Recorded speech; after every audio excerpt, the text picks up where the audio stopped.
not recording or not doing anything. I'm just going to make sure that it is going to pop correctly. Oh, Yeah, I've got it here as upcoming now, so yeah, there's something there. that's better than nothing. Yep, it's streaming something now. Okay, is it you and I? Well, I'm gonna have to turn the sound off. That certainly looks like a better prospect than what we heard.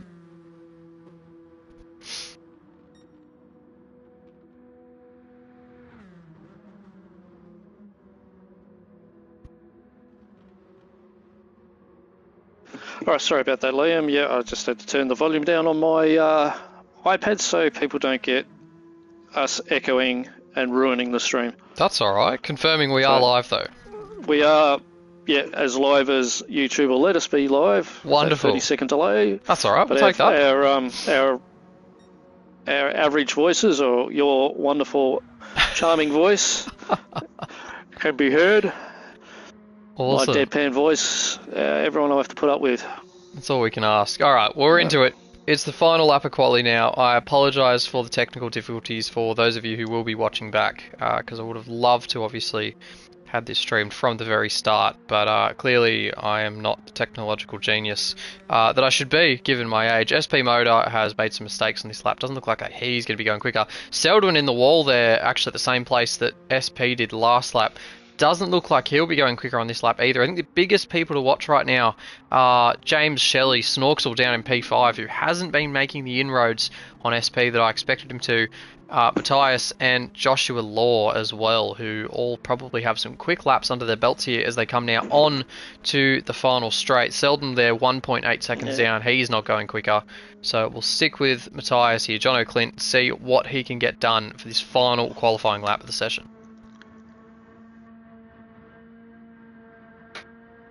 I'm actually watching Alex. He's slipstreaming Wiz to try and get some little bit of extra points. I think up there he jumps up to 6th position. Good time there from Alex and great use of the slipstream. That's a very solid performance. Josh Law here coming across the line for his final lap. Is he going to snag pole here in the Selby Acoustics machine? No. 7/10 slower. So SP still advantage to the native Kiwi. Blaze isn't going to go better than that. Selraf doesn't go quicker. Final people across the line. Half bite doesn't improve. And that is everyone across the line, which means our first pole position goes to SP Motor New Zealand. So the first win in the Motorsport Australia series goes to the Kiwi. It seems to be something that you'd expect to hear all the time in the V8 supercars as well, the dominance of the Kiwis. It is, isn't it? In motor racing. I'm a little bit upset by that. Yeah. I'm not upset for SP, of course. It's a great performance, but darn. Come on, guys, what are we doing? That's right. I mean, we've got the number advantage. Even still, 2 Kiwis, and they still show us up. Absolutely. No, great pole position there. Only less than 2 tenths, actually, back to Matthias in P2. Wiz in P3 and Selden in P4 make BHR the first team to see 2 cars on the second row of the grid, with Josh Law and the Selby car rounding out the top 5. Alex in the wildcard Selby car, P6. So he'll actually be jumping teams throughout this season. Great stuff from Alex, able to do that for us. James Shelley, Snorksel in P7, followed by Halfbite P8, who's also actually streaming his POV for anyone who wants to check that out. Support him. He is in VR, which I'm sure you know something about there. Duck. Steve Goof in P9 in the Gamesman machine, and on the back row of the grid, actually the back 2 rows I should say, Selraf, our team captain, and Valimir Blaze, the newcomer, P11. Not too far off actually, so bit of a gap from 1st to 11th, but not too much field spread between drivers tonight. Yeah, but people, if they play their cards right, you can be from 11th and still get 1st if you just save a little bit on the tyres. I've noticed a few people are really hacking them tyres up, and this track will chew them up, and also slipstreaming does play in a lot. So if you can stick on someone's back fender, you can make a load of difference in this race. And that's it's going to be a real strategy too. Obviously, these guys have probably had a bit of a rough gauge of what they're going to do tonight strategy-wise. They're going to start on mediums, softs, hards. How many stops are they going to do? But having someone near you that you can work with and help to nail your strategy, in my opinion, is going to be the biggest asset of your race tonight. Yeah, we'll see if there's any teamwork involved and maybe some friendly opposition piggybacking. It certainly will be a good race. And these guys, you can see there wasn't much between them, between first and down to 11th spot there. So it will be certainly something interesting to watch. Should be super good, and we should be going live for the race in not too long. Just getting this stream out to our socials, of course. And supporting Trevor Kid Byers over doing the Div 1 stuff as well. Massive shout out to him and Isaac Fogarty, who are doing a fantastic job, I'm sure. I don't even need to be watching to know how good of a job they're doing. Just shared that on the Facebook and the Discords. As we'll jump out of the results screen, Tice is back, and I think we'll give everyone that quick little 2-minute countdown. Guessing 2 people watching the stream, that would be us too. Probably, yeah, I think it would be. Nothing wrong with that. No. So I think the importance 3 people of this... now, so is it hello out there, other person watching? Whoever else is joining us and in hearing our voices for this. We've got Snorksel it's Bite. and Half Bite. Bite and Snorksel. Lovely. Yeah. I'd like to, Half Bite does stream his own stream as well from VR, so you hear the trials and tribulations from Half Bite in his stream. Plenty of places to go to watch this race happening. It's being very well covered. I think everyone's super excited that we are kicking it off, and it's going to be a long season too, 15 rounds. So one of the longest series that we've ever put on here for Roo stretches all the way to early December. So if you hadn't got long-term Saturday night plans, well, I think I've just given them to you. Well, we're streaming it and it will be recorded, so it'll always be times for people to come back and watch and see what's going on. 100%. Select your favourite driver and see how he goes. Yeah, take a pick early. I think anyone in that top 5 really is probably in with a super good shout. Maybe 6th, 7th and 8th are all in with a bit of an outside. Even Steve, to be honest, could definitely sneak up and grab a solid result. I think the Selby boys at the back could find it a little bit difficult to get up amongst the top dogs, just judging by the fact they're usually Div 4 drivers up against some Div 1 guys, but could be an underdog story, as I think it's time to kick this off. Most certainly. Let's do it. Super keen, super excited. Who's your pick, actually? Who's looking good, do you think? I can't say anything, and I won't want to say anything because I'm close friends with a lot of these guys, and if I picked out one guy, the other person will start harassing me about it. So I do have to, sorry, Liam, I'm going to have to sit on the fence on this one. You know what? I think that's a fantastic idea. I will come back to you in about 30 laps time, though. For sure. All right, here we go. On the grid, SP Motor with the pole position. Matthias on the front row, as per se. 5 lights on now. Revs are up. And off we go now for the first ever. And someone's gone nowhere. Goof. Yeah, Goof is just stuck there on the ground. And, he's down to 11th position. Just a bad start for him.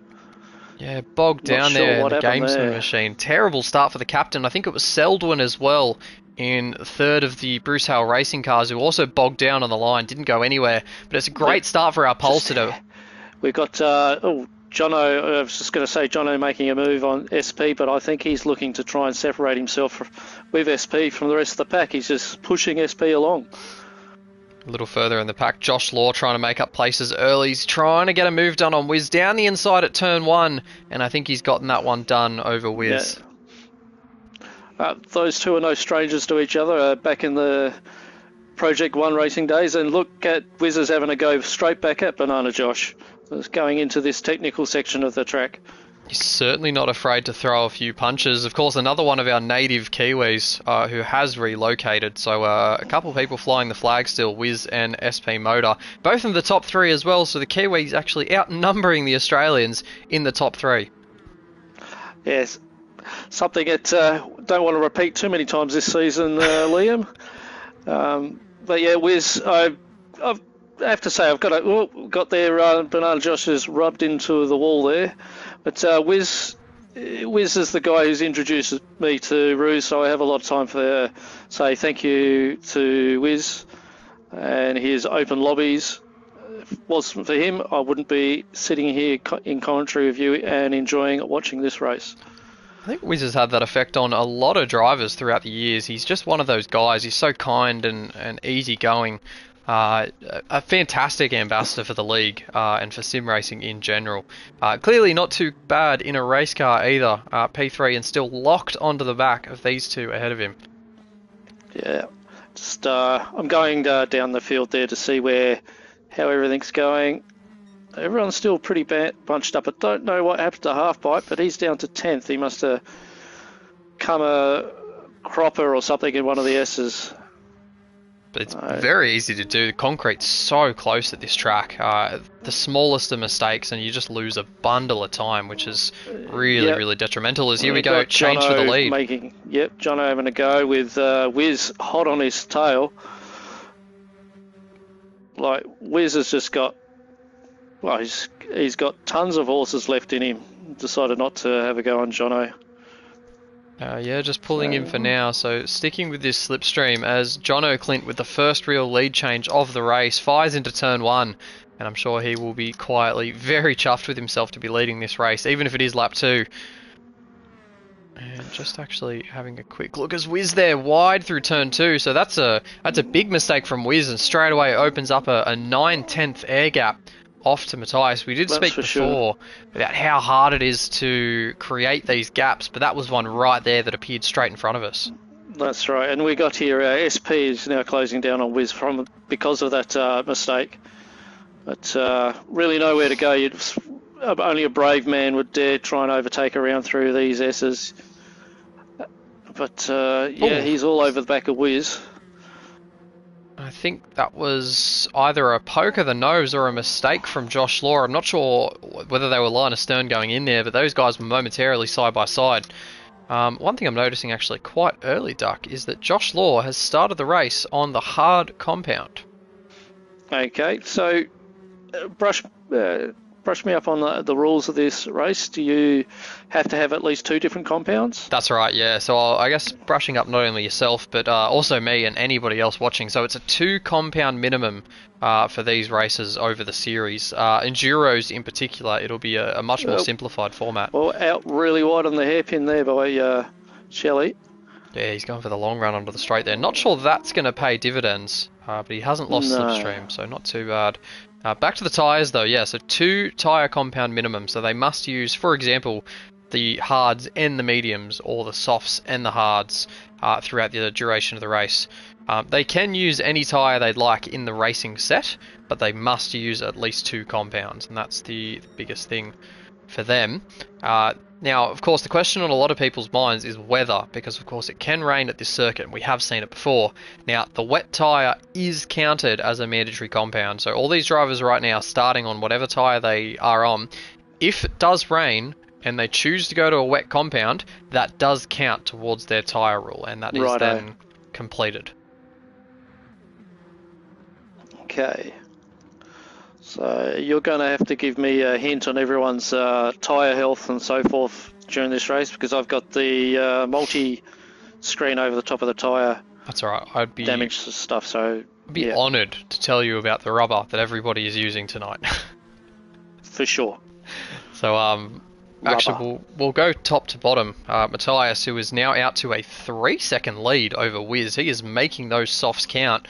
And that's what I was about to tell you, is that Matthias has started on the soft compound. So he's going for the fast start. He's not worried about any of this conservation. He is just putting the hammer down and going. And it is clearly working for him right now.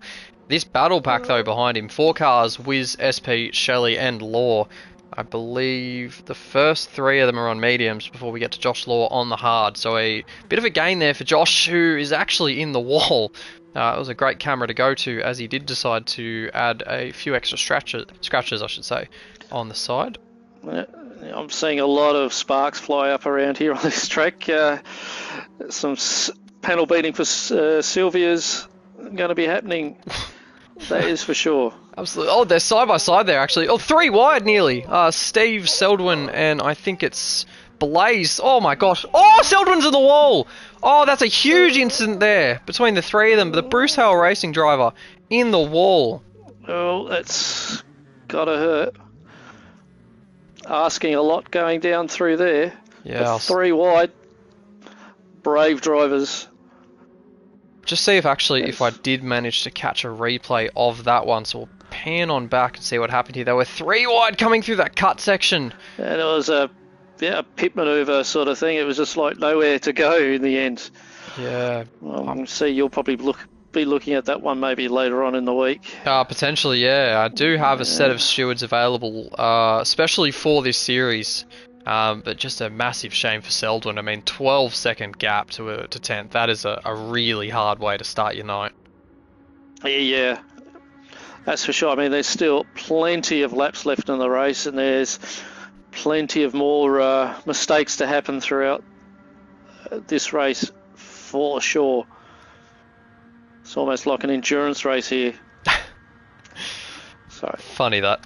As we'll pan onto the front, as we did speak, Matthias still with that 3-second gap actually over those battling for. It's the battle for second here between these 3 drivers here, within a blanket's touch of each other. Wiz is fending off SP and Shelley. At the moment, SP doesn't want to give Wiz any personal space. He wants to be all up in it. So while they're doing that, it might give Banana Josh a chance to latch himself back on behind these guys. And if I was in Banana Josh's position, I'd pretty much be quite happy to stick right behind them with the harder tyres and just suck in the slipstream and save fuel as well at the same time. It might make a load of difference for him. So maybe if you'd ask me now, my money would be with Banana Josh for this race. There we go. That didn't take long to get a favourite out of you. I mean, these guys are all my favourites, but for the result of this race, I would put it down to Banana Josh. I think he's sitting in a good position.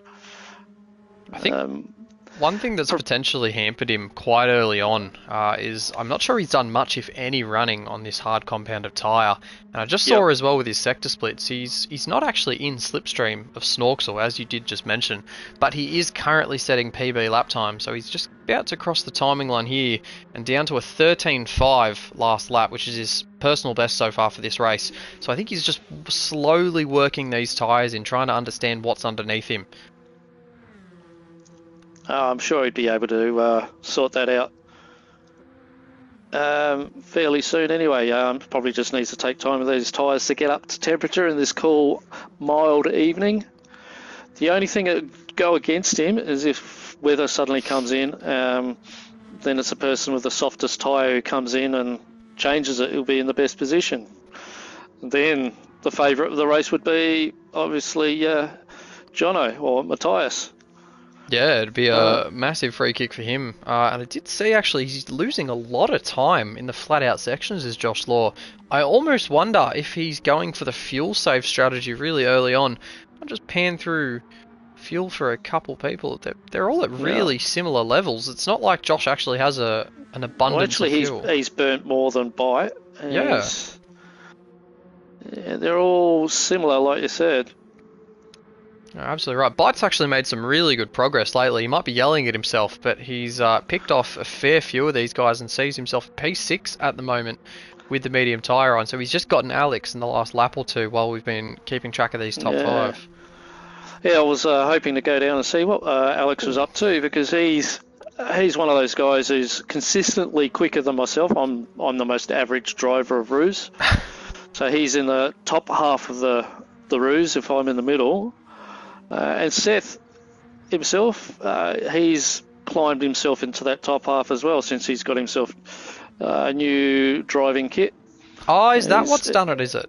Yeah, that's it. Since he confiscated his father's T300 at one stage until he gave it back to his father, and now he's got a Fanatec GT Pro Extreme. Lovely. And I think for a wedding anniversary, he was just showing off to me.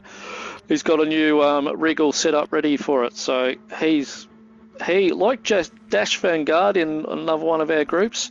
The moment they got the better kit, they started putting on awesome times. It's and leaving me behind. It is a common trend, honestly. A lot of it does come down to the kit you have and what you're able to do with it. Quite famously, I did run with the DS4. Was it the DS4 or the DS5? I was a controller user for a very long time at the top level as well. But the moment I got onto wheel, the benefits of having an actual rig setup were just next level. As Byte there actually not using the rig to the best of its abilities. No, Finding a Alex wall. is helping him along a little bit as well. I'm just watching these pair. At the end of every race, these two will always, I'll be in a tandem chat with these two guys as they, how'd you go your race and whatever. We're good camaraderie between Seth and Alex. Like yourself, Alex, one of the only few rusers I've actually met in person. At the same event as well, I dare say. That's correct. There you go. He's a fantastic guy, Alex, like yourself. And yeah, real testament as well just to how strong the roots of the Ruse community are. That people are so happy, to meet up in person and enjoy motorsport as well outside of what we do in the sim racing. Happy to chat away after races, and the camaraderie is just so strong here. And That's we see right. it. It's not so much in the way that, there's no... What I like about the Ruse sort of thing, I have to always keep going back to it. We're all mates in the end, and it's just so much better than racing in a public lobby where you tangle horns with somebody and you never see them again. This one here is you'll see the same people week in, week out, and we're all here for each other. It's really great. Fantastic, and it's what we're built on, importantly, as we will pan up to the front, and that 3-second gap has evaporated. So half a second now between the Gamesman Racing team teammates, Jono, Clint and James Shelley. So these guys have really closed up. 4 tenths now between them, and a nice juicy 1.4 seconds back to SP Motor. So I wonder if the Gamesman guys are just going to play a couple games here to try and extend this lead. As Snorksel seems keen to maybe get by him, but not overly keen. He's going to hold station now and sit behind his stablemate. Yes, you want to try and get around him sooner rather than later. How is the tyres on Matthias at the moment? They do look a bit cooked. If you can see the red from where you are, I think that really does say a lot. Yeah. They're starting to get chewed. Yeah, so the performance is probably starting to fade away, and these S's, he's probably really losing a lot of pace down. Oh, there's a wall hit there as well. So I think the grip is just starting to come away from these Yokohama Radvans. As Snorksel there with a lot of life underneath him still in these mediums. These are a great race tyre, in fact, the medium. They've got a lot of life in them compared to the soft. Well, the pace is just not that different, to be honest. No, it's like softs more like a qualifying tyre. It's a good way to put it, actually. Yeah, the soft is, it gives you a lot of outright pace, but it takes a lot of finesse to get a lot out of it in the race. In fact, the distance that Matthias has taken this soft already is pretty admirable. I've been known to call them a bit of a cheese tyre. It'd be like putting a wheel of cheese on your rim and just seeing how long you can drive on it. And as you can imagine, it probably doesn't go too well if you were to put maybe some Gouda on your car rim. No. So, just curious, when do you think he'd pit in? Is he manoeuvring to pit in now? No, surely not. I think he's got a little bit of life left in them. He probably wants to extend. No, he's going in. Absolutely right. So I've been fooled there by Matthias. And importantly, he's used less than half a tank in this opening 7 laps. So I almost wonder if he's just going to go back-to-back softs here and go for the real aggressive strategy. That's what's good about a 40-lap race like this at this track. Probably there's multiple ways of winning this race here, Liam.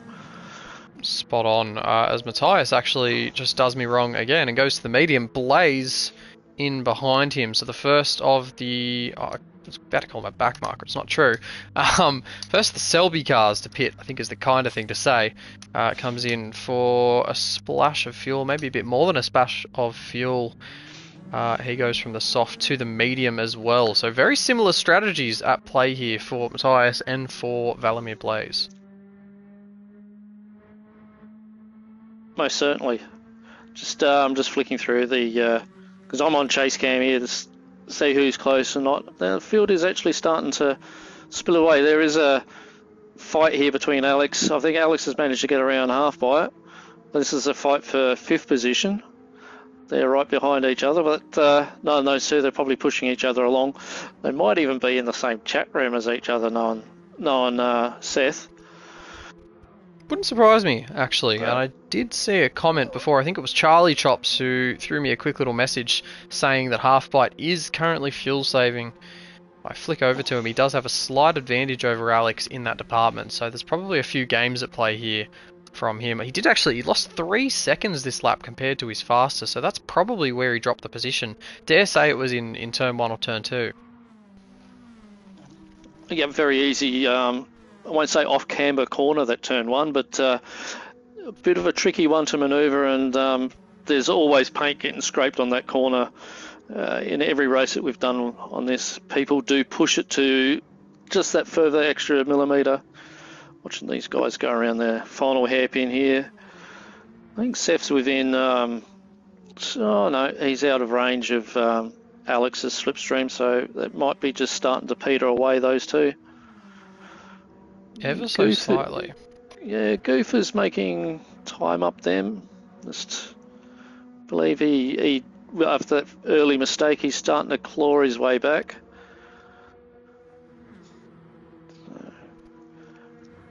Very hard commentating and trying to find things to talk about, but especially in a 40-lap race. Yeah.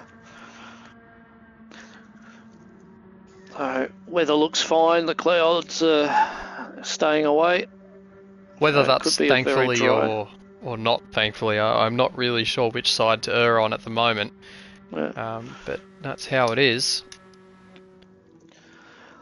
And how do you find these cars to drive, Liam? Have you had much of a go at these? You know what? They've actually gotten a bit of a bop update lately, so I think that threw a couple people off. But they have gained some power, so they're a little bit more gutsy than what I remember them. But they're probably a touch duller, if anything. Bit less feeling behind the wheel, maybe a bit more, point and shoot. The one thing I will give them, and I always respect these cars so much, and it was a massive draw card for me in picking these cars for this series, actually, was just how easy they are to race. They're just awesome cars for going side by side, for following people. I mean, we see it right now with Alex and Halfbite as I pan to them, and on cue, following each other in the base of the twistiest of sections, less than 4/10, and Halfbite doesn't have an issue hugging the rear bumper. So even if they are a little bit dull in the front end, maybe a bit prone to understeer, they're just so well balanced when you're racing them, and it just makes dirty air null and void, and it's real pleasure to race these things. It's more into racecraft than actual driving craft in such a way, if you know what I mean. So if there's such an easy car to drive, you don't need to be stressing out of making sure it's balanced right in the corner. It's balanced as it is. Yeah, absolutely. Therefore, you're more concentrating on the person you're trying to fend off or the person you're trying to chase down. So it's more about the racecraft than the driving craft. Indeed. I suppose one would say. A comment from Charlie Chops too, saying that they do actually go very well for our Wednesday night Group 4 series, which I tend to agree. Charlie Chops has actually lately stood up and is running a community series for us, doing quickfire Group 4 races at random tracks on Wednesday night. So it's been awesome to be a part of that. And for anyone who hasn't had their time to come and have a spin, as we are seeing a move for P5 there in behind the camera. But absolutely. It looks like Alex actually signalled for him to go on that side of him, so he's actually giving Bite the position. So must have just gotten to that stage. They've got very similar tyre life, actually, these guys, and they're still side by side, so they're having a bit of fun on stream. They're probably having a bit of a chat to each other around in the same room. Halfbite signalling a thank you with his hazard lights. Oh, very good. Some teamwork here between two non-team members, but I think they want to be up in the pointy end of the race, and they know that if they keep fighting each other, well, they're not going to do well by tangling up with each other at the moment. No, exactly right. All that's doing is giving, well, Goof more time to catch up on him, and he's reeling him in literally reeling him in like a fish on the end of a line. He's now right up on the bumper of Alex now. This is a little plan of theirs has probably gone a bit wrong. He's reinvigorated, I think is the right way to put it. Yeah. Alex straight in the wall again, and Goof's just straight around him. That shows you how easy that it is to lose time on this track. In the background too, Matthias just starting to show himself. You see him there in the background heading in towards the hairpin. And he's trying to set himself up for a bit of a longer stint on the medium. And hopefully getting the undercut, actually not getting the undercut, defending from the undercut. Or the overcut, I believe it would be in this case, on these guys at the top, as it has closed in a little bit between Snorksel and SP. Okay. 6/10 between these guys, and Snorksel did have an air gap last time I checked in with him. It was 1.4 seconds. Snorksel, though, deep in the toe, as is actually on board with him right now. I don't think he's quite close enough to send a move. It would be a little bit apocalyptic if he did. No. Bit too far back. The cautious driver or the defensive driver in me would be I'll just wait for him at the next hairpin and then follow him down the straight. Yeah, it's usually the smart stick with him. Yeah. So you don't want to overtake him in the at the first hairpin, because I'll just take it back at the other end of the tunnel. There's always games to play here. It's a very Tokyo thing. You've got to be careful with Tokyo because the straight is so long and it's so easy to save fuel behind someone, and there's so many other things to consider.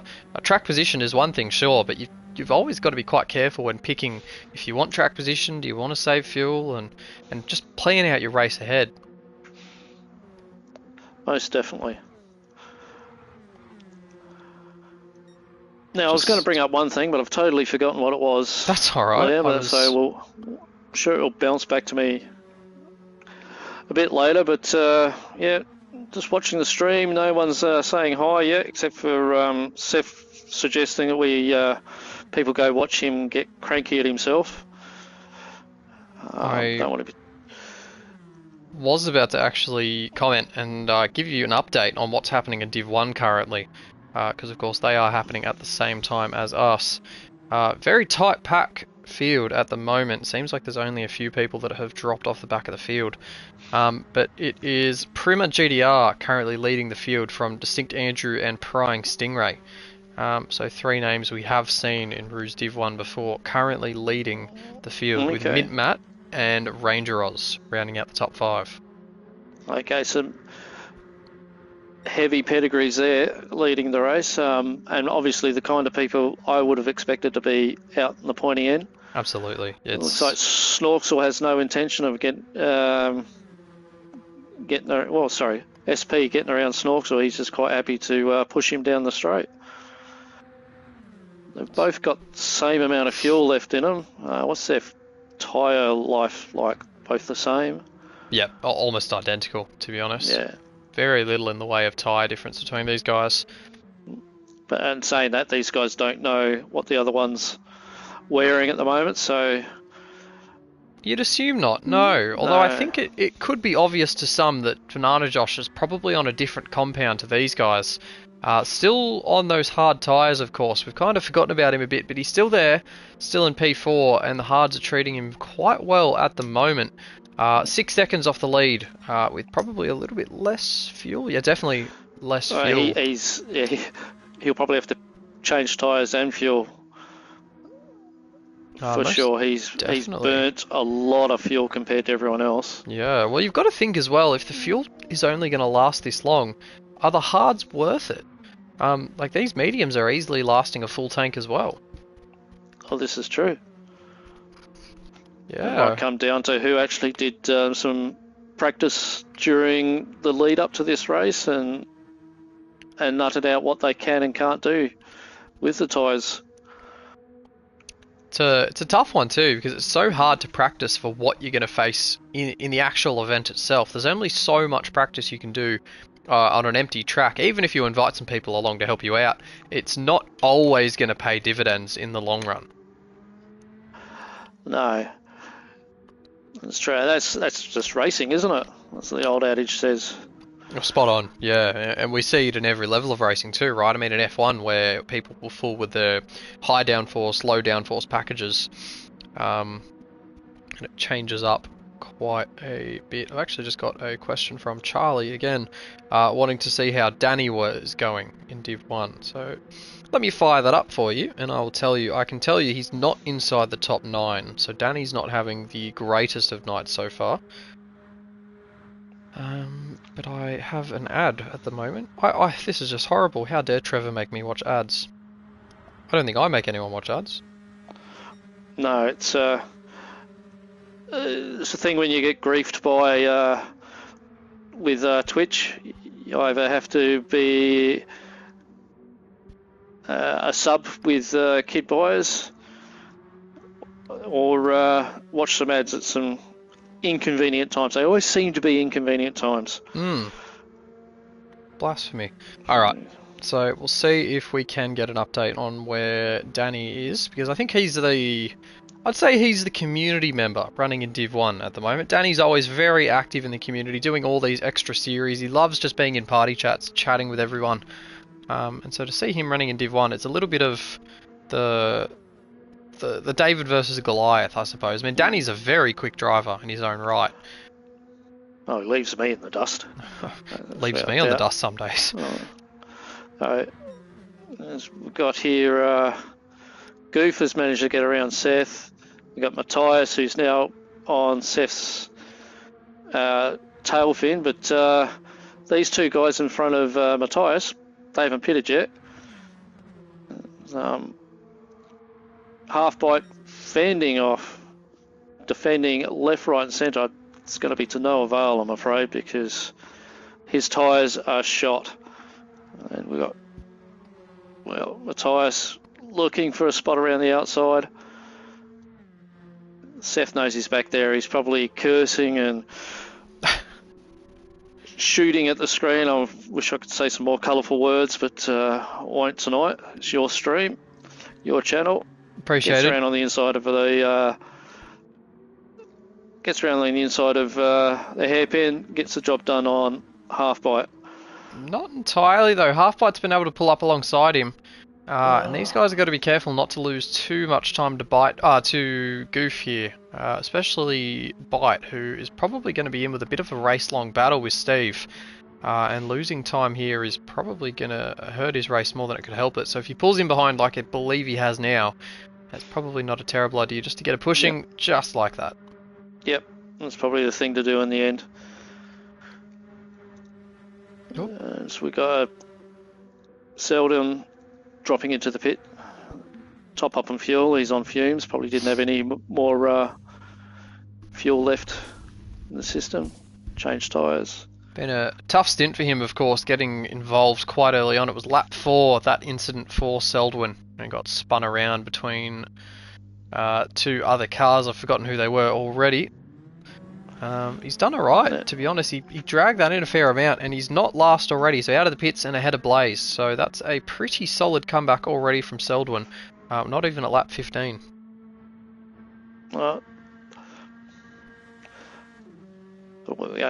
Yep. Like I said, only not even halfway through the race yet. Barely a quarter. Plenty of time, as not much changing between these top two. So these guys are line of stern. We've got some action here for 4th place. That's what I've just turned to, actually. Yeah, so Josh Law all over the back of Wiz now. I think Wiz's tyres are just slowly starting to give up on him. He's got not much tread left on those fronts. And Josh, I think, smells blood in the water. Wiz, is he going to go defensive? Slightly defensive. I think there's a bit of contact there towards the braking zone. Josh still wants this move done. Has the overlap, and he's going to slide it down the inside there. So Josh Law up into the top 3. Great manoeuvre there by Banana Josh. It was firm, is what I will say about that, as we see Matthias there trying to pull the same move on Bite once again. And he's got to be sure of that one. I think he's managed to pull alongside once again. They're line astern again, Duck. You just can't get that move done. Bernardo Josh has gone into the pit. No life left in the tank. Needs to top it up. There we go. 1 litre. Geez, he absolutely used that, didn't he? There's still guys that probably got two. The guys out the front, they've got probably 2 more laps left in their tank. Oh, maybe 1 for Snorksall. Possibly 2 for SP. And it looks like mediums for Banana Josh. That's right, and a huge loss to Matthias as well. So see, Matthias caught up with these 2 guys, still heading up into turn 1. He might actually get it done down the inside this time. He might not as well. He doesn't. So he's still caught up with these guys who haven't made a pit stop yet. It's gonna absolutely wreck his time. Probably hate to think how much it's going to cost him in this race. Substantially is my thought. Steve's got to help him out here. Steve on his rear bumper. If you can just give him a push, he might give him the edge over half bite that he needs, but I'm not sure he'll get there in time. I suspect Snorks will be pitting in right about now. Just looking at his fuel tank, he would probably he would have to either be foolish or got some sort of magic left in the reserve tank to be able to do another lap with what he's got now at the moment. Running on fumes, yep. And I dare say SP will follow him in as well. It'd be pretty silly to leave yourself out in the open space. As we've seen before, the undercut is very powerful here, especially if you've got a friend. Oh, that's right. Wiz, similar boat. He's probably got at least... Sorry, I was looking at the stream thing. Someone's just jumped in the pits. No, it's because of the 30-second delay. Wiz would probably go into the pits as well. So there's no point sticking out there the extra time. And I do see up ahead of Wiz, both guys as predicted, into the pits. I suspect right. Wiz will be the same as well. No, Wiz continues on. Okay. That'll be interesting. So the question will be is where do these guys come out versus Matthias? How long will they be sitting in the pits for to fill up? Looks like they're filling right the way up, and they're both out at the same time virtually, and Matthias is in front. Far in front too. It's a pretty solid lead he's got over them. So I think that's probably going to be the first indicator of what we're going strategy-wise. Matthias, I think, committing to the 3, while those guys committing to the 2 stop. Half bite probably in the pits this lap, probably going for the 2 stop as well with a shorter final stint as Matthias finally managed to clear him, not without a little bit of contact though, so these guys were rubbing panels. A bit of contact there, tangle up, almost like they almost caught into each other pixel wise. Yeah, I almost wonder if it was a bit of a rough up there from Matthias going, oh, thanks for finally letting me go after all those laps. Yeah. I don't know, in the debriefing room, which will be the Discord channel of Seth and I while we play some other game, he'll probably talk to me all about it. I'd be very interested to hear about it as well. Might be something we chat about throughout the week. Of course, there's only a week's break between this and our next round, which is indeed at Tokyo South, so we're only just reconfiguring everything and then going again at the same streets. So, yeah, Tokyo South is a interesting track in itself, just because of the pit location versus the the start-finish line. Halfway around, in fact. So it definitely shakes things up a little bit. Plays with the fuel numbers in a way that is tough to manage. That's right. Favourite track of mine, I don't do too bad there. Yeah, I think I'm prone to liking it myself. I'm a big fan. It's a good place for a dogfight, I find. It's really easy to get into someone there. There's a lot of long straights, keeps you close. There's enough corners to, throw some good moves and have some fun, and it's a really good track for racing. So I think we're going back to back with Tokyo, sure, but we're going back to back with really good race tracks. We've got Wiz going into the pits with nothing in the tank. How he managed to do that. Half bite, He's gone in with a leader left. And there we go. So some of these positions starting to right themselves now. So Matthias takes the lead as he had a fair few laps ago. So that has righted itself. Snorksel up into P2 makes a Gamesman Racing 1-2 with SP, your sore thumb Kiwi, in P3. He's going to hate that I said that. I hope he doesn't watch this back too closely. They could well do. We watch our own things all the time. It's part of the joy of it. So, hey, we're on TV. Speaking of being on TV, I remember somebody else who was on TV not too long ago. I don't ever know who you'd be talking about, Doc. Oh, no. Not sure what you're on about. Moving on. Yeah, we'll move on. Moving on from that quickly. Yeah. Somebody felt embarrassment the whole time that they were on that show, but anyway. I think I got a permanent tan just from the blushing. Yeah. Anyway, my wife was quite happy about it. She said, oh, good on him. So. No, it was a bit of fun. Yeah. And I managed to get on we're kind of stepping sideways here. Did manage to get on the fan TV for Supercars at Townsville. Only a few months later. So I had an interview with Charlie Barlow up in the starters box, which was quite interesting. Very nice. Lovely lady, Charlie. She's fantastic. She's actually been one of our contacts through Motorsport Australia in organising this Saturday League Cup. So she's been fantastic to work with, and the whole team's been incredibly professional. And it was just very funny coincidence that she happened to interview me at Townsville. I didn't want to big note myself and say, hey, I'm actually running one of your series at the moment. It was just very cool to be in the moment. Yep. It certainly is. And I forget what I was going to add. It's everyone they likes to watch back on these replays and so forth, because in the end we're all wanting to be race car drivers, but we just can't. So we buy expensive rigs as opposed to expensive cars. And being a part of something like this Motorsport Australia Esports series, it is a big thing, and that's why we've got these people here. They feel like they're part of something, and always watching back on a replay is most definitely something you do. Yeah, and I think it's a great thing to be a part of, and I'm so glad not only that I've been able to bring this series to RaceOnOz, but the fact as well that Motorsport Australia have trusted me to run it for them. It's no secret that this category did actually lie with Sector 1 Sim Racing for some time.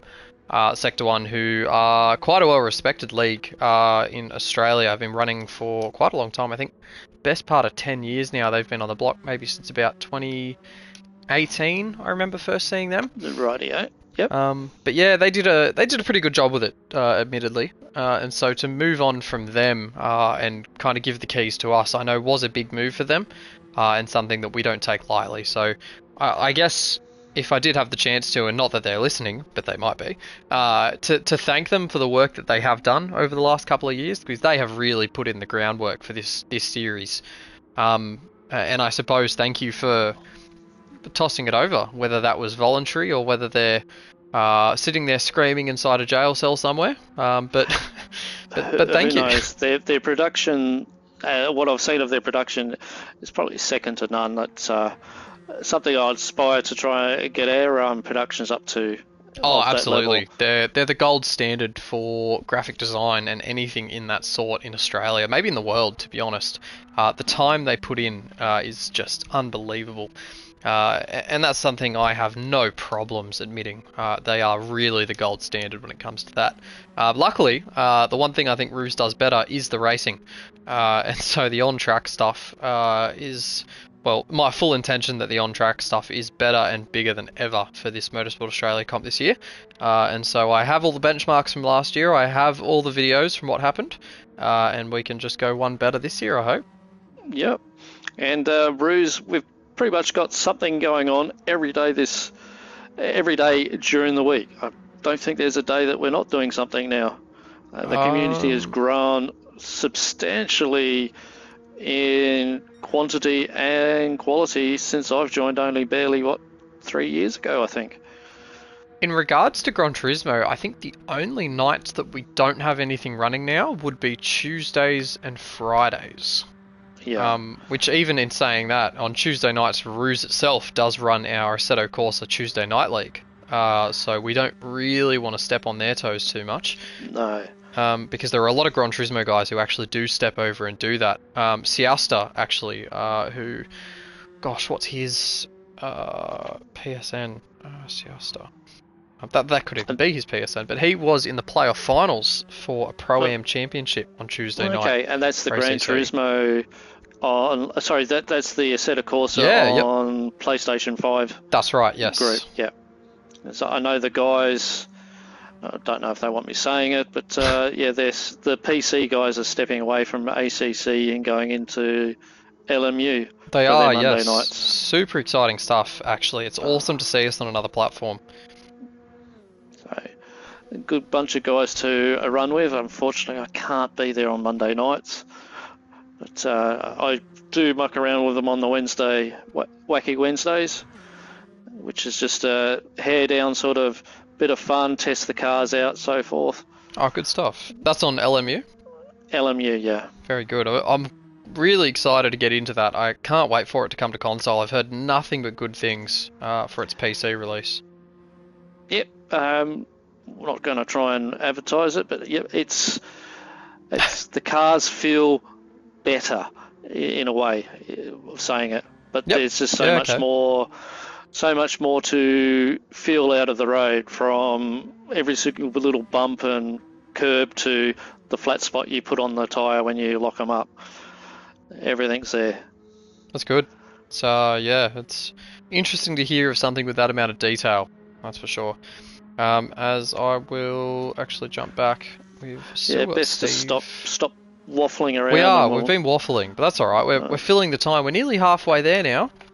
Yeah. Well, Matthias and Snorksel, as well as SP, they're into lap 20. SP still pushing Snorksel along. In turn, they're both the same amount of fuel load there. Business as usual for that top two, I think. And top second and third, sorry, I should say. One thing I did note actually after all the pit stops had kind of equalised was just how much that top five had spread out compared to what we saw early in the race. And it's purely down to the difference in strategy, right? I mean, Matthias, the first one to stop. Sure.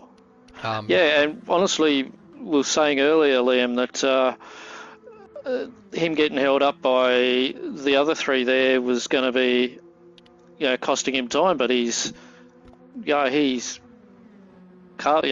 4 seconds ahead of the other two, who are pushing themselves along to try and catch up to him. That's what it looks like to me, anyway.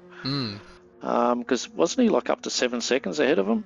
Yeah, it was pretty convincing, actually. It was a solid gap he had. I think the best part of 10, realistically. Yeah, so I believe these two guys are working together to try and catch up to him. I mean, they've still got another 20 laps to go. There's no means that they can't just push each other along to get up there. So no fighting, just make sure you both are there together, work together, and you'll be able to reel him in. I was almost expecting a little bit of teamwork here as well. I mean, remembering as well that Snorksel and Matthias are teammates and fighting for the Teams Championship in Div 2, which is a Div 2 exclusive for this category. So only Div 2 drivers are going to be representing the teams. Matthias into the pits as we speak. Oh, okay. Low that on seems fuel. early. Is he going to change the hards and finish? No, not with 20 laps to go. No chance. What's he? He's going to put probably another set of mediums and finish off on softs. Yeah, potentially. I think that's probably what we'd see. I'm a little confused about the full fuel play though. I didn't expect to see him with this much fuel. You're right, it is mediums again. But yeah, that's a lot of fuel to put on. But yeah, he's come out smack bang in between two other cars. There's no one for him to fight against or hold him up. Interesting play there.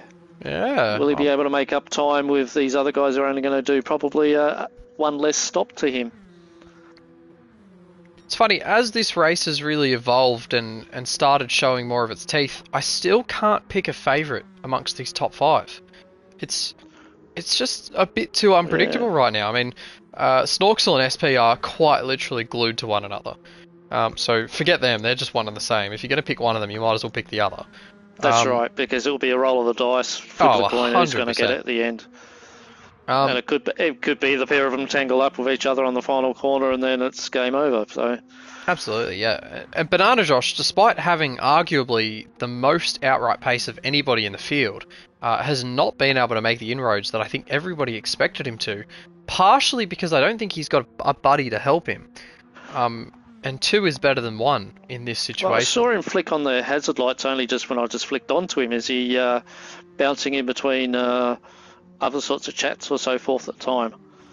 It is possible. He could also be watching the stream and is maybe giving us a quick little hello. I have seen that done before.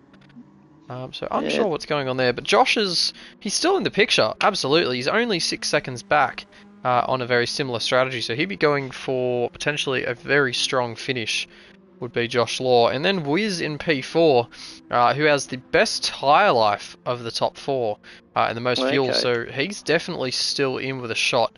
But 14.5 seconds back from the lead right now. So it's all just shaping up strangely. Yeah, there's no definitive strategy that we could see that was going to be who's going to get this.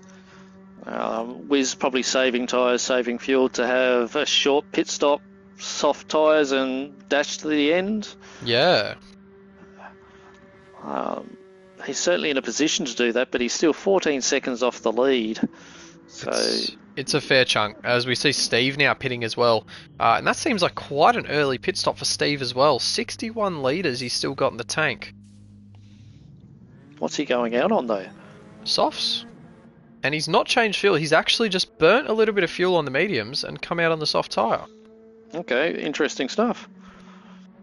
Certainly making for interesting racing. If we say interesting too many times, it will become a drinking game, but it certainly is that way, isn't it, Liam? It really is, and I wouldn't have it any other way as well. I think the first round of any series, and I think I'm talking more from a administrative standpoint here, first round of any series in Gran Turismo is so interesting and so difficult to judge, simply because you don't know how the tyre and fuel wear regs are going to shape up your racing.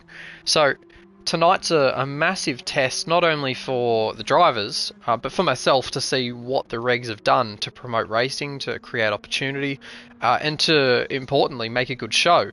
Because we want these guys to be having fun, we want them to look good on stream, and we don't want it to be a cookie-cutter race. We want them to have a bit of fun with it and see what other strategies they can come up with. So seeing that, I mean, Steve in particular with that soft change, seeing these different strategies is definitely filling me with a little bit of hope that this could get interesting as we see change for the lead. That's right. I just flicked up there myself. Has been a change for lead. Probably happened a bit too far back there. But they're still neck and neck with each other. So we'll watch the replays. I don't think it ever happened there at the no, I didn't catch it. It was before that. Darn it. That's a shame. A little bit. I did actually get a comment about 7 minutes ago from Charlie as well, who did actually say that Mac Daddy is Siasta. So thank you for that. It's very difficult to keep track of everyone's PSN names, but I did get that one, so thank you.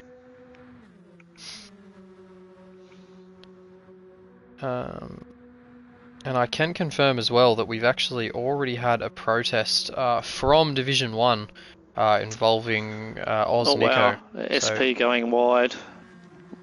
Missing his brake marker.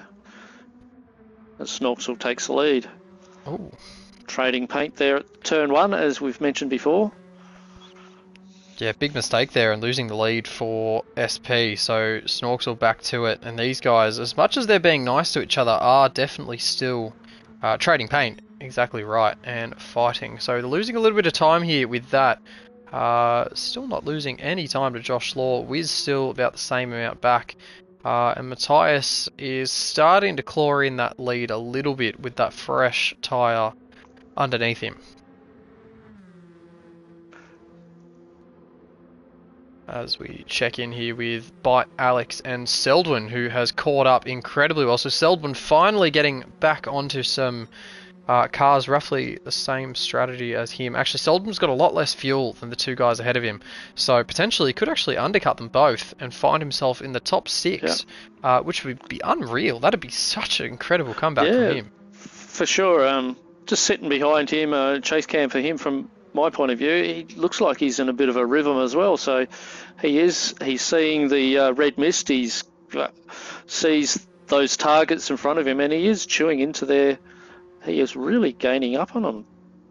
And the time's great. The 13s are really quick, and I think on the medium tyre, that's about as good as it's going to get for the track grip underneath them. So, yeah, they're doing really, really well with what's in front of them right now. As I will actually provide a halfway update for Div 1 once again, because I do enjoy making sure that we're keeping tabs on both races. Yep. GDR still in the lead, has actually opened up a 2.5 second lead over RaceOnOz. So RaceOnOz has made his way forward, I think, after a round of pit stops. And then we've got a little bit of a slipstream battle appearing for P2 right now between RaceOnOz, Prying Stingray, Mintmat, and Distinct Andrew. So yeah, quite an impressive repertoire. And actually, sorry, behind... Oh no, I thought Andrew had some company behind him, but he doesn't. So there's a fair gap back to Ridwan, who is about halfway down the straight, and then we have Jimothy Payload and GT James behind him. So I actually think we've had a couple people quit, because it is, as we did mention, it's incredibly hard to catch up. So it's a little bit disappointing to hear that these guys did quit, but I mean, Seldon actually proving it in front of us right now that it is very possible. Anything can happen, yeah. Yeah, absolutely. So I think an early shout for driver of the day for me goes to Seldon, as he is doing his best to add some more battle scars to that Silvia. Yeah, and keeping up the good fight. Absolutely. Very good to see how he's going. Something for all the kids at home to understand. Don't just chuck it in. If you've had one mistake, just keep fighting, because this is a 40-lap race. Anything can happen in the next 35 laps, and then you still be able to make a race of it. And this is what Seldon's really showing to us. And all it would take is a spot of rain or a mistake from somebody further up, and it would just crumble so easily. And before you know it, as that's a huge hit into the wall. Actually, he's copped damage from that. So we were commenting saying he was in such a rhythm. Commentator's curse for sure. Yeah, I think it's time to hop off him. Actually, we'll let him regather. Maybe without the. Okay, so I'll follow here. Halfbite, who's got his left indicator on for some odd reason. As does Snorksel, actually. So I think Snorksel's pitting now, and SP is going to take the lead. So Snorksel now into the pits, and his soft tyres are spent. So he's seeing the best of it. SP continuing on with his mediums. And this is now shaping up. I think people are going to start looking towards the end of the race now. Only 16 laps to go after this one. So most certainly the cheese tyres are probably not the choice tyres for this track. No, definitely not. They're just getting chewed up. You might get 2 or 3 good laps out of them, and then everyone else is just chasing you down on the mediums. Oh, here we go, Duck. Here we go. So 2 of the front runners have found each other again. So Snorksel and Matthias back on track together. Oh, wow. And not much in it either. No. Apart from Matthias has got a little bit less load upon the vehicle, but he's probably going to have to pit again anyway. Yeah, it's likely. I think both of them are going to have to pit again, though. So they've probably ended up equalising this, actually. I think the critical lap that I spoke about with a couple of our drivers earlier on was lap 14. That's about the lap you can comfortably make the end of the race. Lap 16 will work. You can actually... Lap 16. 16 laps to go will work, but you need to do a lot of conservation to get it that far. So Snorksel could be keeping an eye on the end of the race, maybe looking at doing that 16 lap stint, but it would just be a lot of work for him from here on out. Yeah, it's something you'd want to do if you know there's someone there to latch onto behind and have them tow you along the whole race. That'd be my only thought behind that sort of thing. Yeah. This deep into the race, a bit of a risk to take, because most of the time the people you end up getting behind might not be at the pace you want them to be, or they're so far in front you'll never catch them up. So it's certainly, as we say again, interesting at what's going to pan out in this race. Matthias actually just getting a chunk of the wall out there over the top. And I think Snorksel actually did the same, so he is not having the best. He's giving us a flash of the lights as well, whether that's because he's trying to get Matthias's attention, or whether he is just a bit of a glory hound and loves the camera, or maybe both. Maybe it is just both. A little bit of column A, a little bit of column B. Yeah, which is fine. Selden and Alex are having a bit of a tangle here at the hairpin. Oh, good. So Seldwin's back into it then. So he's been able to recoup quite well, and he's straight onto the back of these guys. Yeah, I just saw positions change left and centre, so it might have been a dive bomb and followed by a... Selden's guy actually have to go into the pit now anyway. He's low on fuel. He's got the indicator on. It looks like Alex is going into the pit as well. Yeah. So these guys potentially their last pit. Potentially, yeah. As we said, it's still a lot of work from here to get that 15 laps, but it's a little bit easier. So maybe... Oh, geez, sorry. Massive crack of thunder outside. Oh, God, I hope I don't lose internet. Whew. Don't hear it here, and I don't live too far from you. Yeah. Oh, okay. So it's not a full fuel from Seldwin. So Seldwin's going for the aggressive. And I'm watching from my screen that they were blended together. They still blended together. Yep. Yeah. Come on, guys.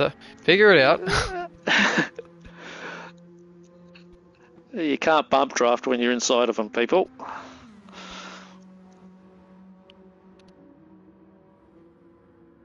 I think they figured it out now. Line astern now heading into turn 1. So Seldwin has made the jump on Alex. And probably not a bad place to be. I think if Alex can settle in here, he could even gain a bit of time in behind Seldwin, who now has a smaller load in the tank and fresh soft tyres. Seldon's pushing them tyres hard too, just to get away. Yeah, he's got to be careful not to light them up too early, or they're never going to last the distance he needs out of them.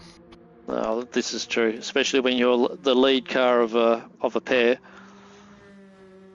Not sure what the indicator means. He's probably indicated to go in the pit, forgot to turn it off.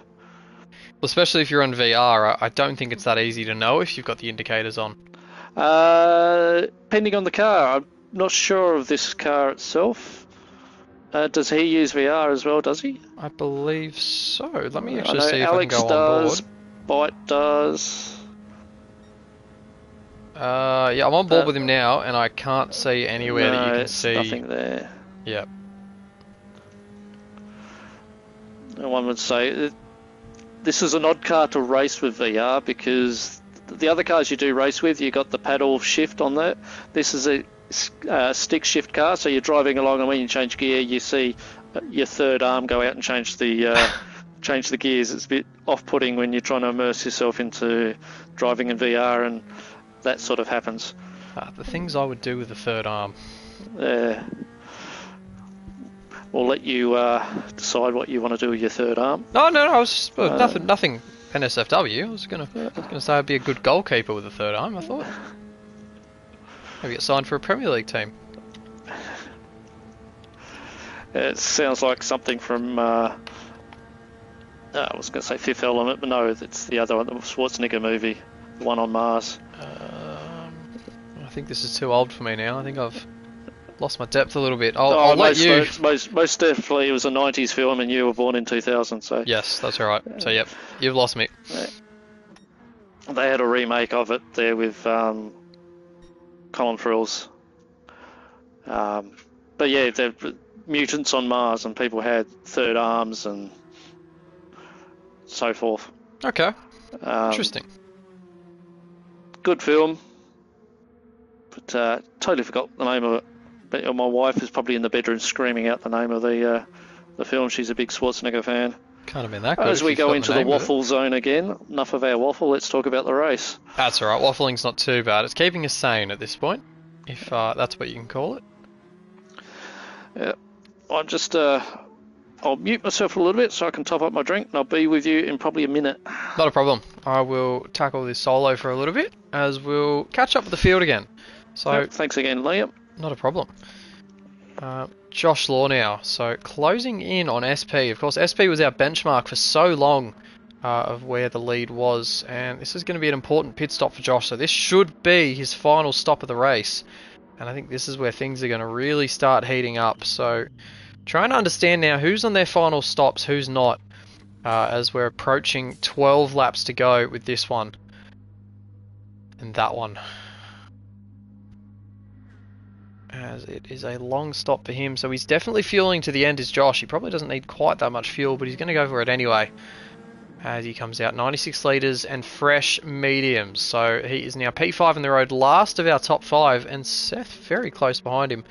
Unfortunately, Seth still needs to stop again, and Seth rocking that blinker as well, so I don't think he's been able to see the indicator stalk. I believe not, as Steve is back in the pits as well, so he's used the best of those softs already, and hasn't he just? That is a lot of wear on the front of those Yokohama Advans, but they've been giving him some good times. That PB on lap 23 of a 13.6, so Steve finding some gains with the soft tyre underneath him, but not really finding the track position yet.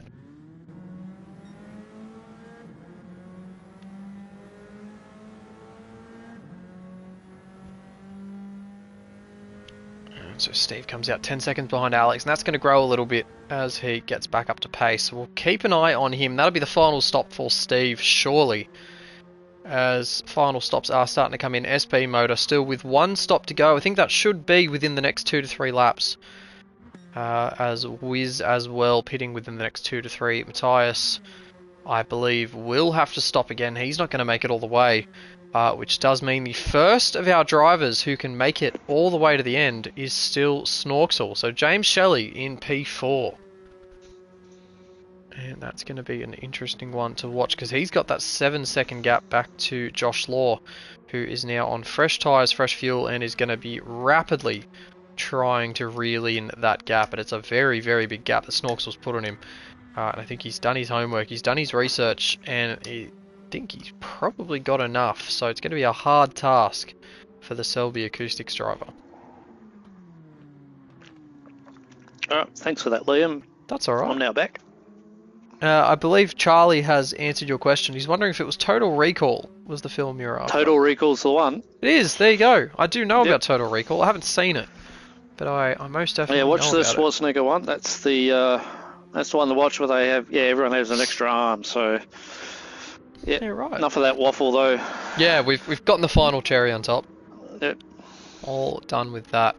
I was just saying before, Duck, so we've managed to go through a couple of our drivers. We're looking at the front runners, and we believe the top 3 all have to pit again, so one more pit stop for our top 3, and then 4th and 5th are set to the end. So the challenging part now is figuring out where everyone's going to peel in compared to the guys who have already pitted. So we think SP and Snorksel are going to come out about line astern, so that battle we think is going to end up being the battle for the race win. Okay, I'm just I'm watching from my point of view on Banana Josh, who I picked early. Probably picked a bit too early, but what tyres is he running on? He's in the mediums now, and he has turned it on. So he's got a little bit of a tyre advantage, a little bit of a fuel advantage over Snorksel.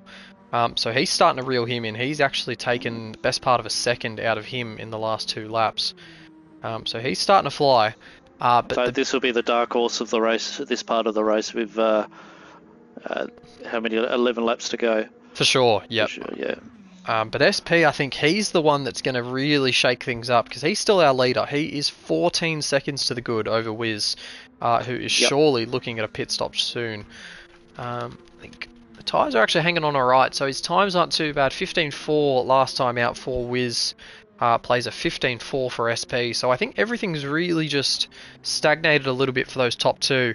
Matthias with a 14.2, so he's still flying along there with those mediums, which are a bit fresher than everyone else around him. But I think Matthias has probably played himself out of it with the 3-stop. I think he did really get held up with Steve and Bite early on. Yeah. He's going to lose out big time, in my opinion. He might jump Wiz, I think is still the play. I think he's close enough to get Wiz. I don't think he's close enough to SP, though. And that's quite an interesting gap that SP's managed to pull out. And impressive, too, is probably the word I should use for it. 14.5 seconds out of nowhere over Wiz. It's very, very solid from the driver who has reintroduced himself into Div 1 lately. It's quite impressive, actually, the repertoire of drivers we have, even in Div 2 for the Motorsport Australia comp. There's so many Div 1 guys, even from the top. SP is currently a Div 1 driver, and giving hell to the usual Div 1A guys. Wiz as well, flip-flops between 1A and... not 1A, sorry, Div 1 and Div 2. Same to John O'Clint. Snorksel has been more Div 1 than anything lately. And Josh Law as well has been Div 1 for the past few years, I believe. So it's a rapid set of drivers we've got here. Ooh. SP knocked the wall there. Cost him a little bit of time, but Wiz is still miles back, 15 seconds back. It's a big ask for Wiz to try and reel him in on that. Could be the difference between getting ahead of Snorksel after the stop, though, which should be imminent.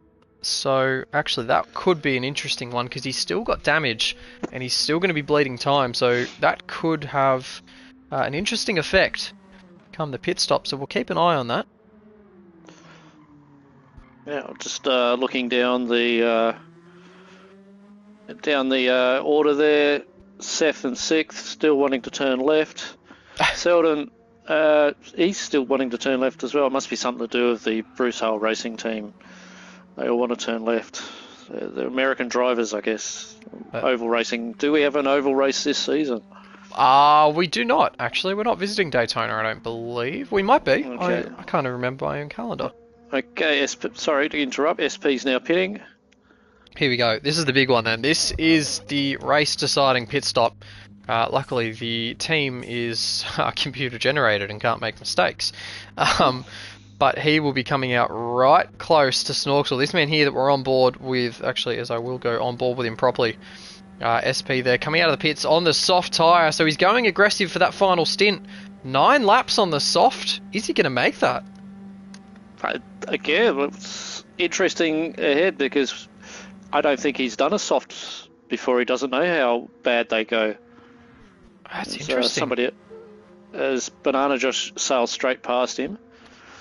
That's interesting too. I certainly didn't expect him to be that far back. And that right there, actually, that gap to Banana Josh is the one that he lost by hitting the wall on his in-lap. So that's a huge loss there for SP. That could be race deciding, Duck. Yeah, interesting to they come up with that. Spotted it at the exact right time. Yeah. So Josh he's a man on the mission now. He's got another target in front of him and he can see him. I wonder if they help each other out now. So Wiz will pit in. We'll give Matthias the lead. And there's no way that Matthias is going to be able to keep that much fuel going for another night. No, he's most definitely pitting. In fact, these guys will both pit in the next 2 to 3 laps. And I think they will find themselves in P4 and P5. I don't think there's any way they find themselves out of there unless there's a mistake from somebody else. Yeah, Wiz will have to pit. He's only got a lap left in his tank, if that. Matthias, either this lap or the next lap. And then he would probably put softs on. Oh, most definitely. He'll be flying at the end. That's too little too late.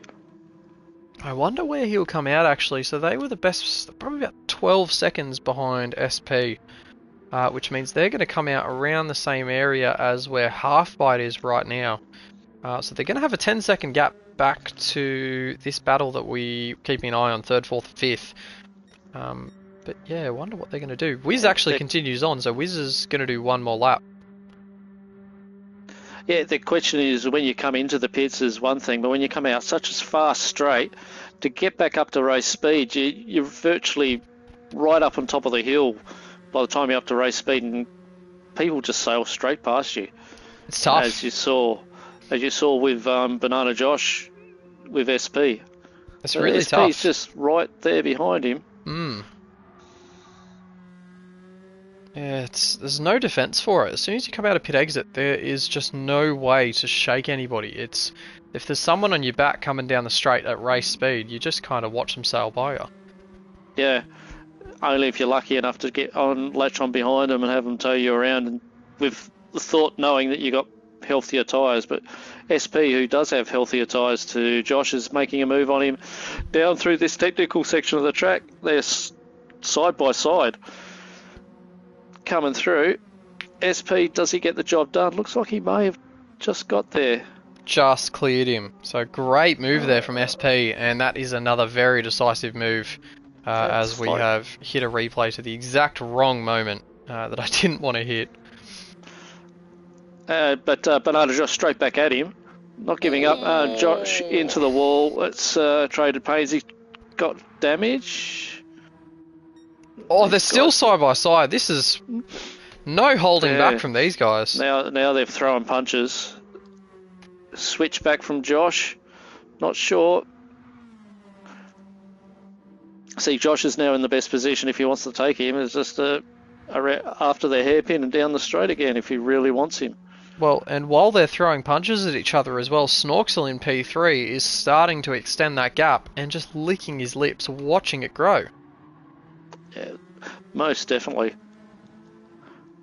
I think all roads point to one of these two guys being the beneficiary of first place eventually. But if they keep throwing Hail Marys at each other like this, they're just not going to catch. Yeah, through the technical section, you lose a lot of time with whizzes in the pits. But yeah, you're fighting tooth and nail down that technical section. You're not gaining time. Whereas if you want to overtake somebody down this straight, you're not really losing time. You're actually gaining time by overtaking people, sharing positions. That is spot on, and we'll just actually keep an eye on these lap times. So it seems like Snorksel's going to sit around this high 14 mark. So that's his number, and that's where he should be for the rest of the race.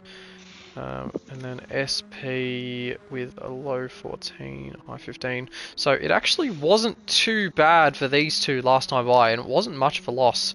In fact, the gap stayed roughly similar between Snorksel and SP, but they are still touching walls and just inviting one another to have a move. It's not over between these guys, and I don't think it will be till the end. You got that right, Liam. I was just remembering Banana Josh actually did the Bruce Hull Racing of this track in the last community event, and I think he was working with somebody as well to try and get that elusive position, and he only just fell short to Dash Vanguard. I believe that's right. Yes, he was a part of the charge to try to take it off Dash right at the end, and yeah, fell short. It was a fantastic win from Dash. As we've had we've had a disconnect, Duck. Disconnect in Div 1. So one of our drivers has indeed fallen short through no fault of their own. I think it was Prying Stingray, one of our front runners in fact, has fallen out. That's a huge shame for him, as I believe GDR still the favourite to win in Div 1, currently leading. Okay. And that is right, yes, we have lost Prying Stingray from the fold. And that's a massive disappointment for him. But we'll might jump into his Discord if he's said anything in Discord. No. Nothing yet. No, he's just disappeared off the stream, and he's not one to rage quit. So I think unfortunately we know what's happened there. Oh, you were talking of lightning strikes and stuff around there. It's probably around the rest of the country is getting a lot of soaking.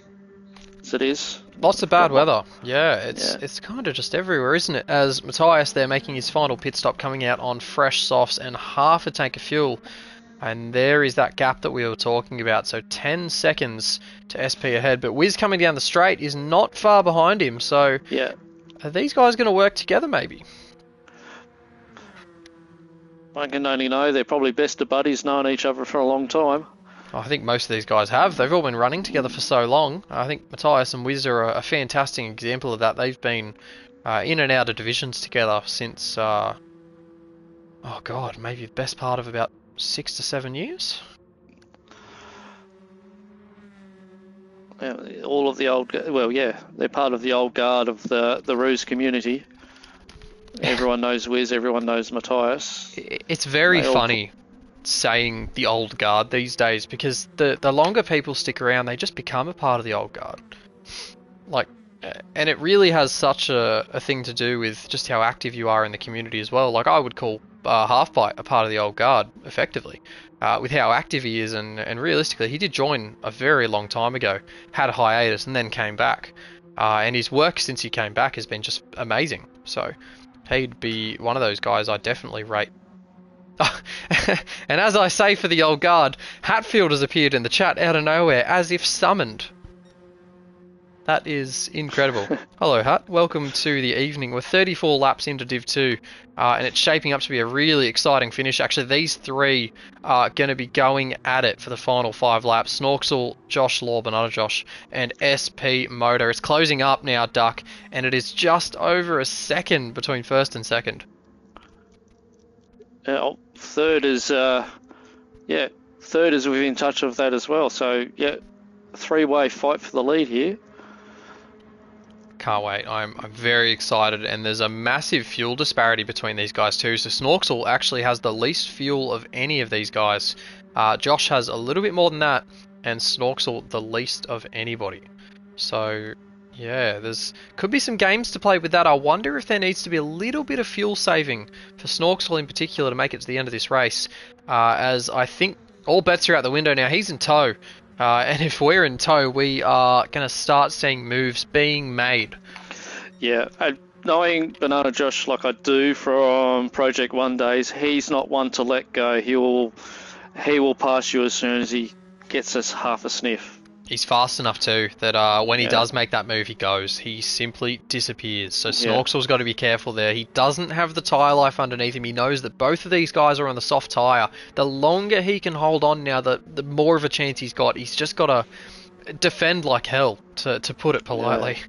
Yeah. And SP, well, knowing that he's there behind you.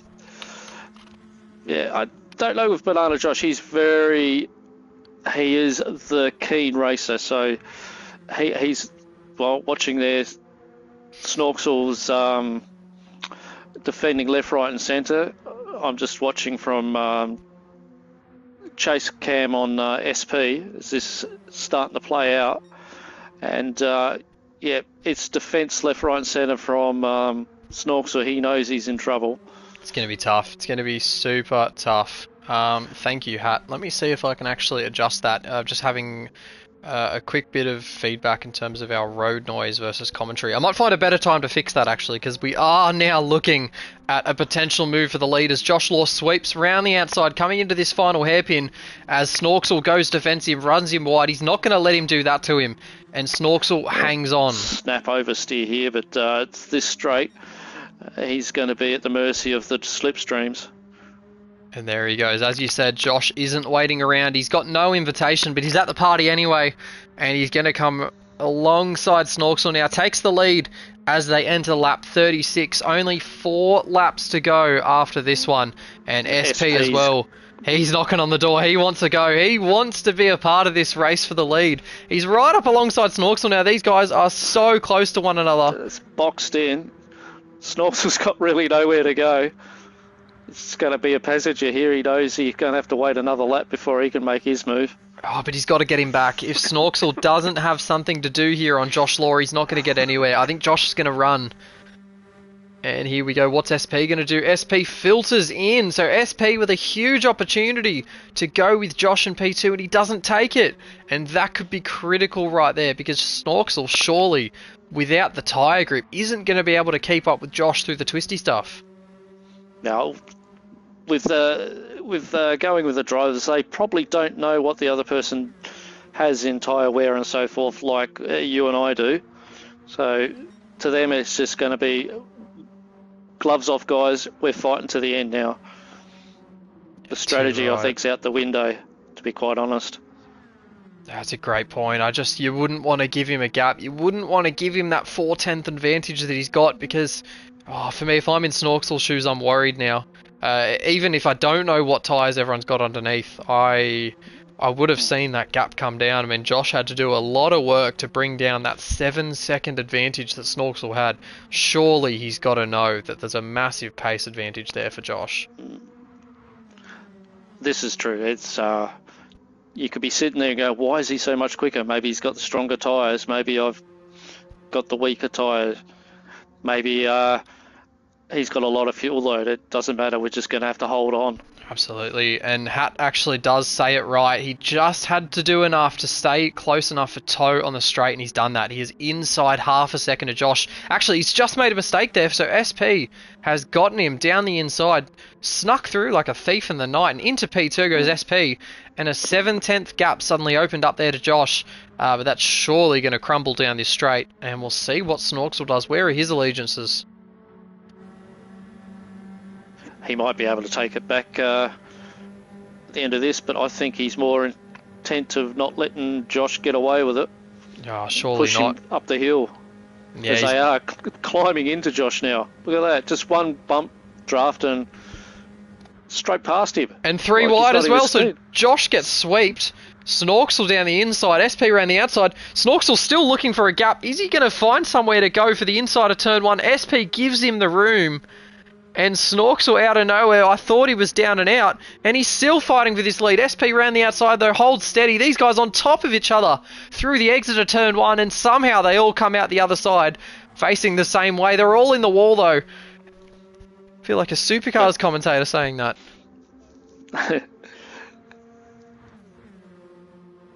It's enthralling racing. I mean, we can't really add any more to this. It's just sit back and watch, people. This is going to be 3 laps of just pure racing. No one's giving away SP's anything. wide.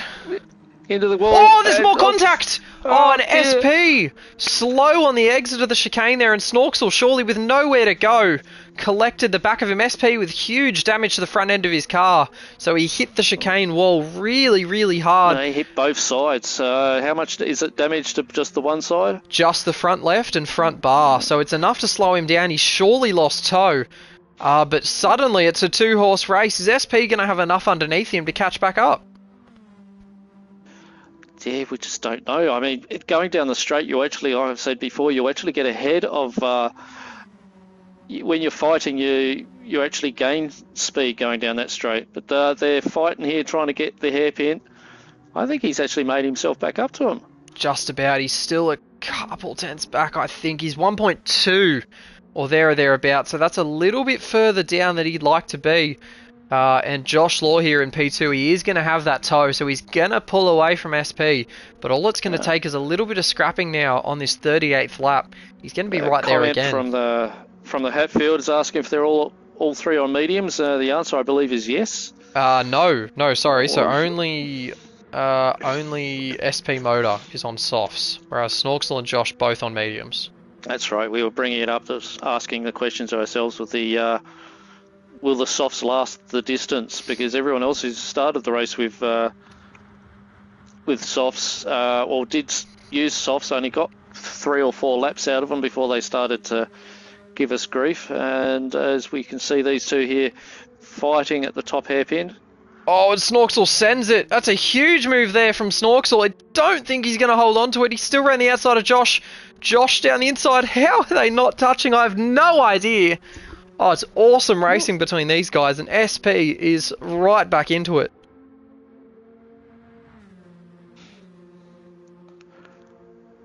And Hatfield there as well, just saying that SP lost 3 tenths in the straight alone.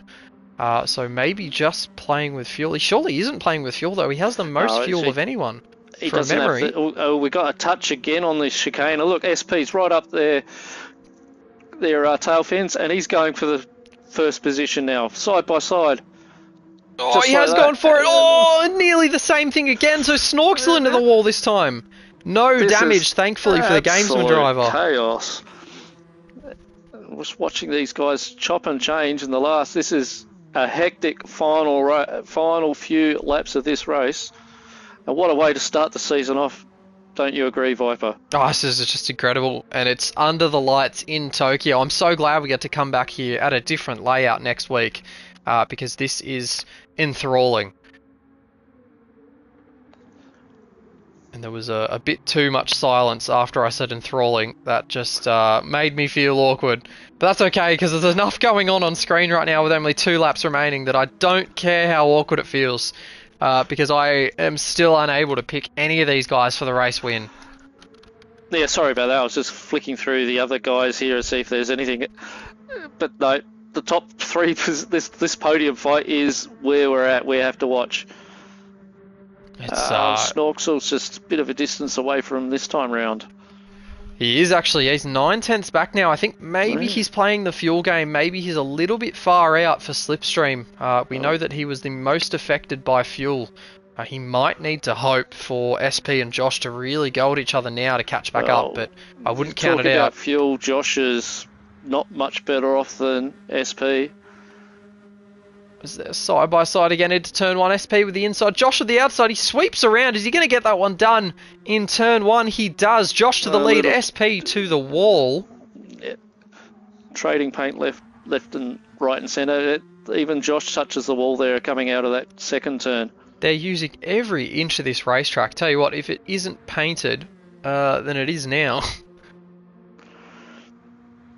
There's going to be a lot of Silvias into the panel beaters at the end of this weekend. Love to be in that industry right now. You'd make a killing. And another final update from Div 1 before we do have the winner confirmed. A few laps to go for Div 1, and it is Andrew versus GDR for the win. They are going hammer and tong at it over on the Kid Buyers stream. Back to Div 2 though, Hatfield's pointed it out, there is so little tread left on the front left of SP. I wonder if he's going to last this final lap. That is so worn, Duck. I don't know what he's got left underneath him. No, you'd be hard pressed to make those last. So Banana Josh, he's again, it still can be anyone's race here. SP might just have to drop off. Oh, Snorksel's deep! Oh, he's collected Banana Josh! Oh, there's definitely contact there. Yeah, bit too ambitious with his dive bomb there, or he had really nowhere to go because he was trying to round up SP. But they've sorted themselves back out again. Have a quick look at that from Snorksel's view. And he got a great run coming off the back of this corner. He was right in the toe of SP. We're just happy to step away for this straight. Hopefully they're not doing too much on the straight. And it was a huge Hail Mary from Snorksel, and he definitely... Oh, I think he just missed Josh in the end. But it was mighty, mighty close. Not much in that, as we just watched SP and Snorksel just get past us. Snorksel's now going for the lead into turn 1.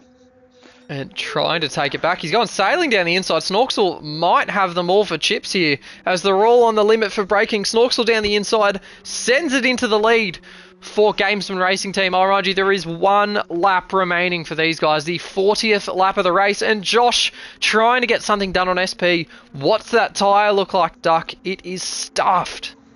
Yeah, he's going to have to probably surrender to Josh through these S's. There's no way he's going to be able to keep this car straight, especially under the bridge where it's that bit tighter. Oh, I don't think surrender's in his vocabulary, but he's found it, and he slips in behind Josh there. Into the wall. Oh, no! No. More contact on exit. And it's utter chaos again. It's Josh. That might have been it for the race for Josh. Oh, SP in the wall hard as well. Oh, they're handing it to Snorksel on a silver platter. And suddenly, oh my gosh, they're in the wall every corner. This is just absolute mayhem. I can't believe it. Snorksel's gone from the hunted to now 1.8 ahead. He's got it in the bag, barring stuff up on the final corner. Anything can happen, but I don't think he'll do that. It's that sort of gap in front with all the fight you've been fighting. Right now, it's just hold your nerve and you got the race, which he has. He absolutely does, and I can't believe it. I mean, out of nowhere, it's just been Hail Marys for the past 10, 15, maybe 20 minutes. And James Shelley has absolutely come out on top in round 1. What a drive. I can't believe he's done this. Well done. Well done to Snorksel for winning this race, winning the first round of our Saturday League Division 2 race. Followed closely by Banana Josh, SP. You can call the rest if you want, Liam. Sorry, I'm not taking... No, that's all right.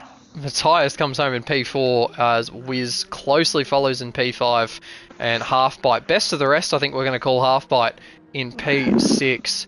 as he's got enough fuel. He's still got the left blinker on as well. He still thinks he's going NASCAR racing, but that's alright. If it's going to bring him a P6, I don't think he'll be too disappointed with that, as he's got his compatriot P7 Selwyn with the left blinker on as well. Still going NASCAR racing are the Bruce Hale Racing boys. And what a comeback drive from Selwyn. It's got to be shouted out. That is a fantastic drive from him. Yeah, that's great. Great stuff. Like you said, the drive of the day. Alex crossing in 8th. Our last-minute driver just made it in home in time to get into the race with the guys. Steve in 9th. And Selrath, that'll be. Selrath. Sorry, Selrath. It's a bit harder with these names, isn't it? Yeah, that's right. We all know them by their in-game name, not their actual name. Exactly right. Congratulations, Snorksel. That is an unbelievable drive and taking the most of any situation thrown at you. And you see on the back there, the Gamesman Racing Team driver with the victory and repping Street to Track as well. Of course, hails from Street to Track. And I'm sure he's going to be pretty psyched to put them on the map once again. Of course, another massive league in Australia who are clearly producing some pretty decent drivers, if Snorksel is anything to judge by. As we'll go through to the official race results, of course, we know who won it. We are very aware of that victory for Snorksel. Just over an hour and a half of racing, and it was Snorksel who came out on top. Of course, the man who actually designed the liveries for the Gamesman Racing Team Silvia's this season. So a massive shout out to him for doing all the work on those cars. They look fantastic, and he's taken it straight to victory lane. Yes. As we see the results there, top 10 all finalised and everyone managing to finish. So an awesome first night for Div 2. And Snorksel just raving about those last few laps, sorry. And yeah, what a win for him. I am absolutely stoked for him. That is an incredible win and an awesome way to start off the season. Of course, 15 rounds with the last 3 being playoffs. Just a super, super way to do it. And I'm not going to carry this on too long. This has been a late night. It's been a long race. And I think everyone would like to kick back and hopefully watch some Formula 1 later tonight. I know I will be. Not sure about you, Duck. Yeah, I'm not sure myself. Possibly I'll be doing a lot of race debriefing with a few of the guys from this race, as they always like to talk about stuff. I'm eager to hear about the race and everything. So, yep. By all means, it was fairly enjoyable. Sometimes with a race that can go on for an hour and a half, it peters out to be the same thing happening, but what a way to finish right at the end. I reckon it was the last 7 laps. It was just an absolute fisticuffs fight non-stop. It's a great way to start the season for sure. Awesome stuff. All right, and I think that'll be all from us for tonight. I am planning to be streaming Div 2 again next week. So I hope we get a few people in as well. Whether I'm doing it solo, whether you're available again, Duck, we'll try and stream it no matter what. Yeah, we'll see how we go. It's always a pleasure to be with you. And you, mate. It was good fun. Thanks for your invite, and I might see you all again. Fingers crossed. All right, thank you everyone for tuning in, and I hope everyone has enjoyed the replay as well.